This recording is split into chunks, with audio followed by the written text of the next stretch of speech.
Hey, many of you know this, but recently in the last few years, I started to play golf, like quite a bit of golf, okay?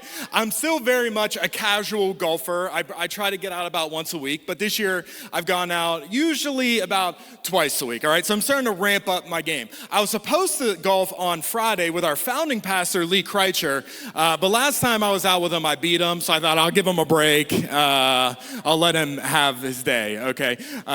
Don't judge me for going at a guy that's twice my age and being confident I could beat him, okay? That's one of the things I love about golf, though, is anyone can play. I feel like it's great to get outside and go experience nice courses and nice weather. I love being able to compete against myself and compete against other people. I think there's something super cool about like the self-discipline that's involved with it. There's a lot of reasons I like golf, but I was telling someone recently that one of the primary reasons that I like to get out and go golf, and hear me out as I say this, is I feel like I'm being successful at life if I can make time to get out to the golf course. That might sound weird, but if I can set aside just a little bit of time for myself, like a little bit of time that's not part of my normal to-do list, I feel like there's something that makes me feel successful about that. Because the majority of the time, I feel stressed about my to-do list. I feel stressed about all the things I gotta get done. I feel stressed that there's not enough time in the day. And I saw someone post this on Instagram recently. It was a meme from the movie Dodgeball. Okay, if you've never seen it, it's okay. This guy's just getting like pelted with a dodgeball over and over and over again. And the meme said this. It said, how I feel trying to keep the kids alive, trying to keep them fed, respond to text, be a fun parent, keep in touch with friends, switch the laundry, be a good spouse, and drink water. And I'm like, I feel that. Like, I feel like my to-do list is coming at me all the time. And there is not enough time in the day for me to do it. So the majority of the time, the things I gotta do, it makes me feel stressed. It makes me feel anxious. It makes me feel overwhelmed. So if I can get 4 hours out of my week to go and golf and just do something for myself, it makes me feel like I got my act together. Now I don't have my act together, okay? Like, I'm faking it till I make it, y'all, every day. But at least I can trick myself for like a little bit of time in the week. They're like, all right, I got it going on, right?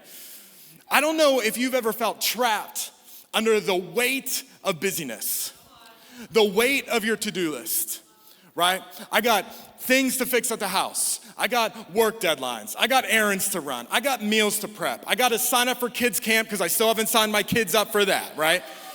I gotta make a grocery list because if I go to the grocery store and I'm hungry, you know it's not gonna work out for anybody. I gotta eat right, I gotta work out, but gotta make sure I don't eat out too much because I'm also trying to keep track of my budget. I gotta spend time with God, I gotta get in the Word, I gotta pray, I gotta make it a small group, I gotta go to Kennywood Day, I gotta go to men's breakfast, I gotta do all these things. And the list just stacks on itself, and that's just the tip of the iceberg. It feels like the list is miles long.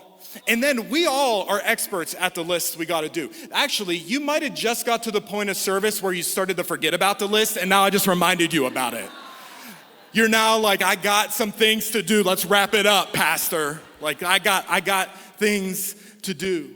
And we are experts at our own lists, and then we go on social media, and it seems like everybody else is done with their list because they're at the beach, or they're at the pool, or they're out golfing, or they got something going on. And you're like, why can't I be in their situation right now? And we play this comparison game, and it's so easy for you to end up in this place of discouragement, or this place of anxiety, or this place of stress, exhaustion, whatever you want to fill in the blank.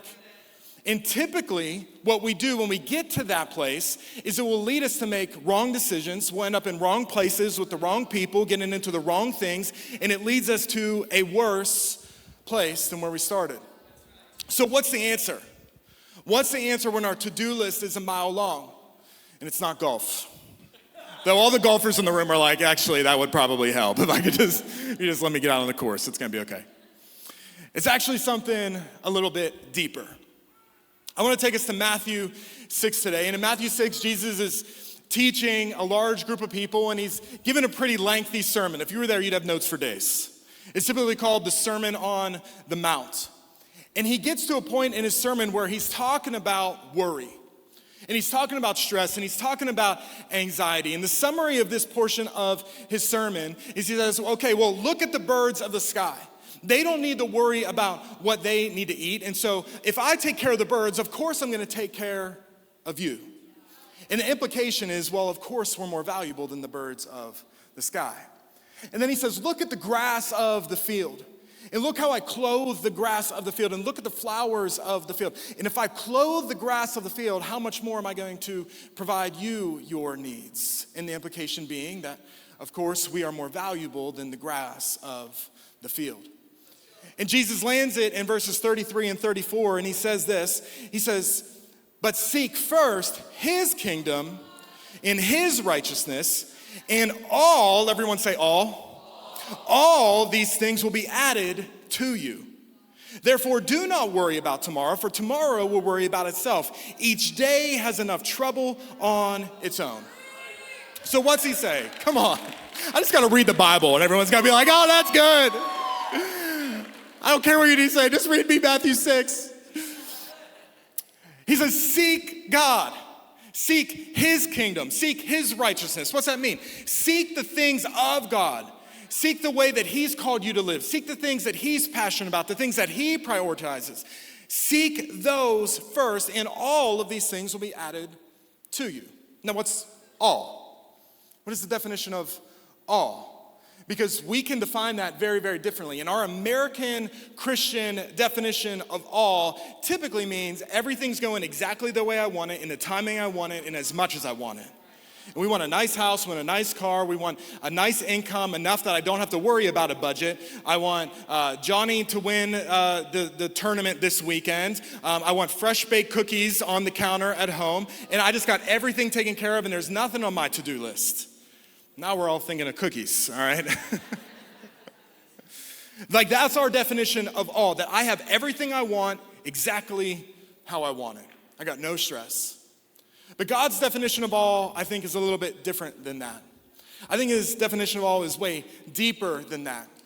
Within the context of what Jesus is talking about here, all would definitely have to mean our core, most basic needs.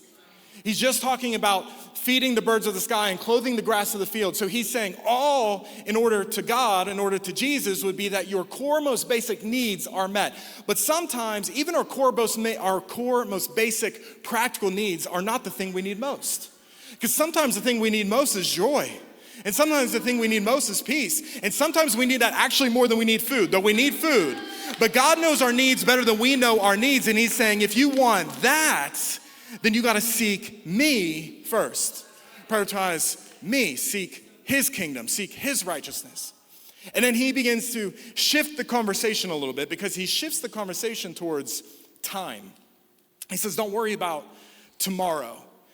And Jesus is, I think, hitting on some basic themes here that honestly I think are a really good blueprint for how we walk out our faith. How to seek God and prioritize seeking him first, but also how to value our time.